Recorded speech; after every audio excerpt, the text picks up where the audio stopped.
IG Sindh Javed Alam ओडे जो चमड़ा है स्टेट क्राइम कराची जो सब का वडो मसलो वाक़े कच्चे में ऑपरेशन से बेहतरी आई।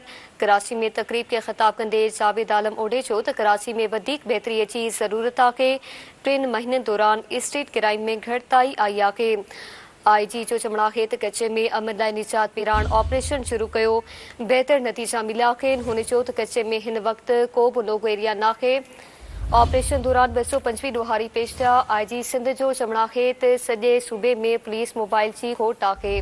अवां खे ख़बर ॾियूं पिया IG सिंध जावेद आलम ओडे जो चमड़ा है त स्टेट क्राइम कराची जो सब खां वॾो मसलो आहे कच्चे में ऑपरेशन सां बेहतरी आई।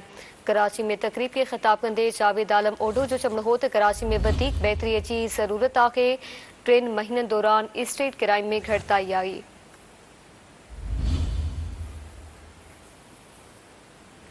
कराची में तकरीब के खिताब कंदे जावेद आलम ओडे चयो त कराची में वधीक बेहतरी जी ज़रूरत आहे। 3 महीननि दौरान स्टेट क्राइम में घटिताई आई आहे। IG जो चमड़ा है त कच्चे में अमन अमान लाइ निजात मेराण ऑपरेशन शुरू कयो बेहतर नतीजा मिलिया आहिनि। हुन चयो त कच्चे में हिन वक्त को बि नोगो एरिया नाहे। ऑपरेशन दौरान 225 ॾोहारी पेश थिया। IG सिंध जो चमड़ा है त सॼे सूबे में पुलिस मोबाइल जी खोट आहे। अवां खे ख़बर ॾियूं पिया IG सिंध जावेद आलम ओडे जो चमड़ा है त स्टेट क्राइम कराची जो सब खां वॾो मसलो आहे कच्चे में ऑपरेशन सां बेहतरी आई। कराची में तकरीब के खिताब कंदे जावेद आलम ओडो जो चमड़ो हो त कराची में वधीक बेहतरी जी ज़रूरत आहे। 3 महीननि दौरान स्टेट क्राइम में घटिताई आई आहे। IG जो चमड़ा है त कच्चे में अमन लाइ निजात मेहरान ऑपरेशन शुरू कयो बेहतर नतीजा मिलिया आहिनि।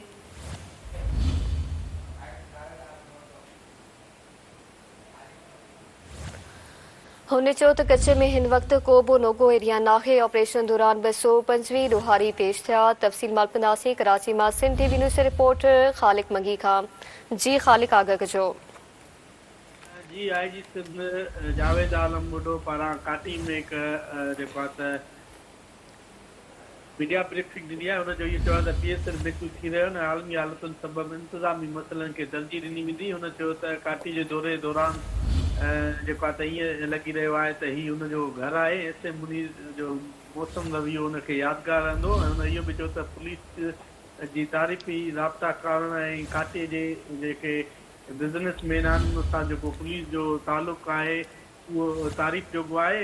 IG सिंध इहो बि चयो त हिन वक़्तु कराची शहर में अमन अमान जी जेका सूरत हाल आहे उहा बहितर थी आहे। 3 महीननि में स्ट्रीट क्राइम में काफ़ी बेहतरी आहे। 35% मोबाइल फ़ोन खुर में घटिताई थी आहे। गाॾियुनि जी जेका त खुर या चोरी में 45 खां 55% घटिताई आयो आहे। पूरी दुनिया में एवरेज 16,500 मोबाइल फ़ोन खुर थियण जी एवरेज आहे। लंडन में उहा 85% आहे। जॾहिं त हुन चयो त अमन अमान जी सूरत हाल खे बहितर करण लाइ पुलिस कमु करे रही आहे। कराची शहर अंदरि टास्क फोर्स बि ठही अमन अमान जी बेहतरी लाइ कोशिशूं जेके आहिनि उहे बेहतर थियूं आहिनि। वापारियुनि खे यकीन ॾियारियो त को बि कारखानो मुंतकिल न थींदो ऐं अमन अमान जेको आहे त क़ाइमु कयो वेंदो ऐं वापारियुनि सां हुननि जो जेको तालुक़ु आहे उहो ॻंढियल आहे। जॾहिं त सेफ सिटीअ में नवां कैमरा लॻाए चुका आहिनि ऐं 2025 में वधीक जेके कैमरा आहिनि उहे ॿिए फेज़ में लॻाया वेंदा। जॾहिं त नंबर प्लेट ऐं जेके टिंटेड गाॾियूं आहिनि उन्हनि ख़िलाफ़ बि ट्रैफिक पुलिस